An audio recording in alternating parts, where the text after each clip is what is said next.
घर में आज सुबह से ही बड़ी चीख पुकार मची हुई थी।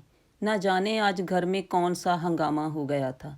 रमेश की बीवी जोर जोर से चिल्ला रही थी, इतनी जोर से कि आसपास के घरों के लोग भी अपने घरों से बाहर आ गए। दरवाजे के पीछे एक वृद्ध औरत सिकुड़ी सिकुचाई सी आंसू बहा रही थी।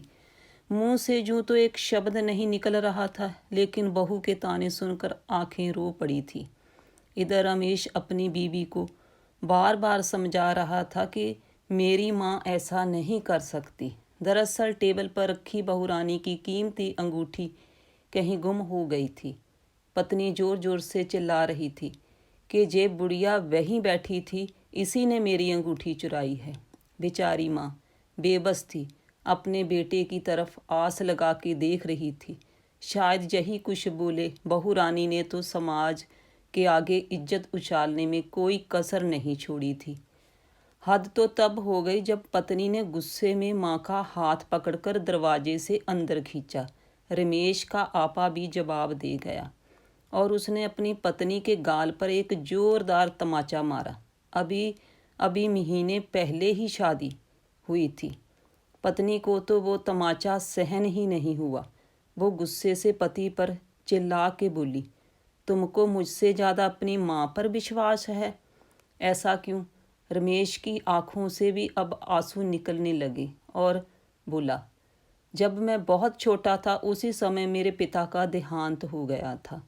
तब मेरी माँ ने दूसरों के घरों में बर्तन मांजकर और झाड़ू लगाकर मुझे पाला। मुझे याद है कि मेरी माँ बड़ी मुश्किल से एक वक्त के खाने का इंतज़ाम कर पाती थी, और वो खाना भी वो मेरी थाली में परोस देती थी और खुद एक खाली डिब्बे को ढककर मुझसे झूठ बोलती करती थी कि तू खा ले, मेरी रोटियां इस डिब्बे में है, जबकि वो डिब्बा हमेशा खाली होता था। लेकिन मैं भी जानता था, तो मैं आधी रोटी बचाकर माँ से बोलता था कि मेरा पेट भर गया और आधी रोटी माँ को खिला दिया करता था। आज मैं 2 रोटी कमाने लायक क्या हो गया? अपनी माँ के उस बलिदान को भूल जाऊं?